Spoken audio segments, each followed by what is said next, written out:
tous et bienvenue dans mes petits papiers. Je suis Judith, je suis démonstratrice Stampin' Up près de Lille et mon projet d'aujourd'hui pour ce tuto, ce sera cette carte qui peut être remplie comme une carte normale mais qui peut aussi contenir une petite surprise, une carte cadeau, un petit projet bien pratique si comme moi vous avez encore des cadeaux à faire pour le nouvel an. Pour réaliser ce projet, j'ai calculé les mesures de telle manière qu'on puisse utiliser une feuille de papier cartonné A4. Vous allez placer votre feuille de papier cartonné dans ce sens-ci et couper à 10 cm et demi. Vous allez prendre une première partie et là sur celle-ci vous allez marquer un pli à 14,85 comme une carte normale, c'est la base de notre carte. Par contre pour le deuxième, on va garder les 10 cm et demi et dans ce sens-ci, donc en paysage, on va recouper le papier à 25 cm et demi. Nous allons ensuite marquer un pli à 8 cm et demi comme ceci et le deuxième à, je vérifie mes notes, à 17 cm. Voilà, nos plis sont terminés. Je vais pouvoir les marquer pour qu'ils se plient bien. Donc ça, c'est ma base de carte. Et ici, je vais plier un pli dans un sens et l'autre en accordéon, donc dans l'autre sens. Avec la planche avec le coupe-papier, pardon, ça ne m'a jamais posé de problème. Le papier, en tout cas celui de Stampin' Up, ne s'est jamais craqué.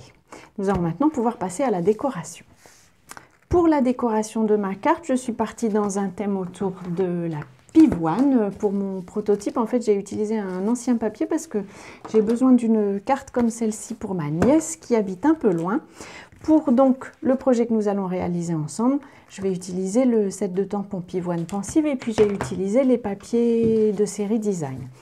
Évidemment, comme toujours, toutes les mesures se trouveront sur mon blog dont le lien se trouvera dans la barre d'infos en dessous de cette vidéo. Vous y trouverez toutes les mesures, les références des articles et puis un lien vers ma boutique s'il y a des articles qui vous intéressent particulièrement et que vous voudriez acheter. Pour le mois de décembre, comme toujours, j'offre comment ça s'appelle des perles, des bijoux cristal du Rhin couleur rouge. Voilà, donc j'ai posé mon premier papier décoré sur la base de carte et puis ensuite on viendra poser cette partie-ci au-dessus. Je vais d'abord faire la décoration tant que le tout est à plat. Je vais poser un deuxième papier, cette fois-ci dans les tons plutôt gris. C'est gris granit, la couleur de cette collection-ci. Il n'y a pas vraiment de sens à mon papier, mais bon. Quelquefois, on a l'impression que c'est plutôt dans un sens. J'ai aussi, alors là, je vais réutiliser mon coupe-papier. On va faire une petite poche qui pourra accueillir la carte cadeau. Ce papier-ci mesure, si je ne m'abuse, 10 cm sur 6, tout à fait. Et en fait, sur trois côtés, ici, ici et ici, je vais faire un pli à 1 cm. Ça me permettra d'avoir une poche qui utilisera toute la largeur. Voilà. Je vais plier et découper comme il se doit. J'ai égaré mon plioir. Ah ben non, je l'avais rangé. Voilà. Et donc, on va couper. Donc j'ai mes plis comme ceci, on va couper ici en travers, voilà. Et puis éventuellement vous pouvez aussi couper un petit peu comme ceci si vous voulez être sûr qu'on ne voit pas,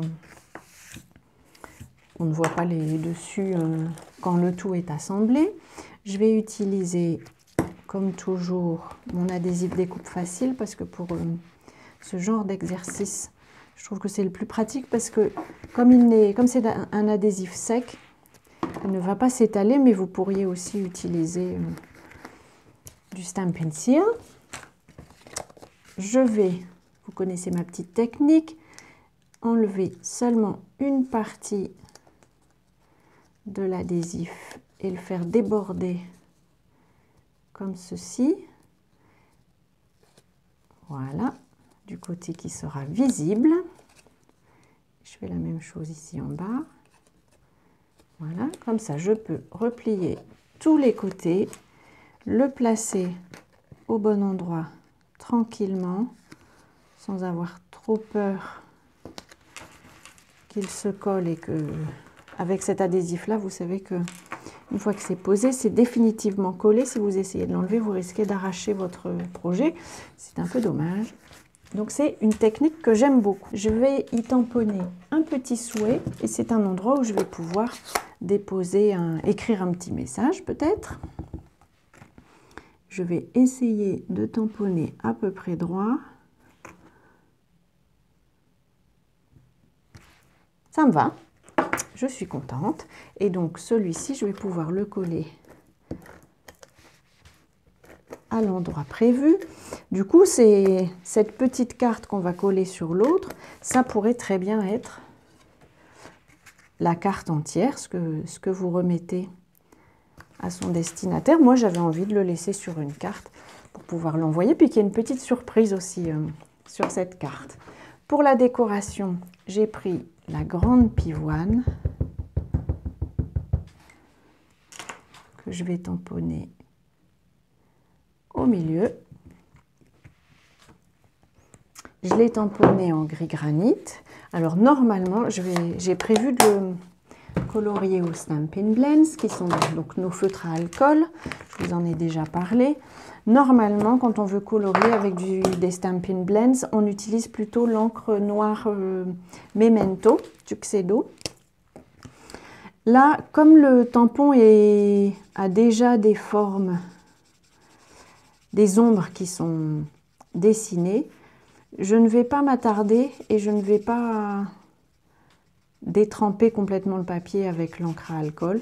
Je vais juste y mettre quelques effets en suivant les couleurs qui ont été posées par l'artiste qui a dessiné cette pivoine. Du coup, je ne risque pas trop, enfin j'ai jamais eu de soucis, je ne risque pas trop que l'encre s'en aille. Donc voilà, je fais juste ça. Je suis un peu grossièrement, à vrai dire, sans trop me casser la tête. C'est de la mise en couleur facile. Le travail est entièrement préparé par l'artiste. Voilà, vraiment je trouve ces sets de tampons bien pratiques pour ça. Et puis aussi parce que quand on apprend à la mise en couleur, ça permet justement de repérer à quels endroits sur un autre dessin on pourra mettre de la couleur. Là j'ai juste envie de repasser un petit peu avec le clair pour que mes ombres faites avec le foncé soient un peu plus estompées, un peu moins brutales. Voilà, ça me convient très bien. Je referme tout. Vous savez que les feutres à alcool peuvent sécher assez rapidement. Je vais pouvoir coller cette décoration sur le devant de ma carte. Je vérifie que je suis dans le bon sens. Ce serait dommage, après tout ça, de coller ma fleur à l'envers. Je reprends ma carte de base et puis je vais pouvoir la coller et le tout sera terminé. À nouveau, je vérifie que je suis dans le bon sens pour les deux. Je la mets aussi droite que possible. Et voilà, voilà, notre carte est terminée dans deux thèmes totalement différents. Je vous remontre un peu ce que j'ai utilisé. C'est des fournitures assez limitées, à vrai dire, cette fois-ci. il y a quand même les Stampin' Blends. Voilà, j'espère que ce projet vous dépannera, pourquoi pas, et en tout cas qu'il vous plaira. Je vous souhaite d'ici à notre prochaine rencontre de passer de belles journées de fin d'année. Et puis surtout, avant notre prochaine rencontre créative, je vous embrasse.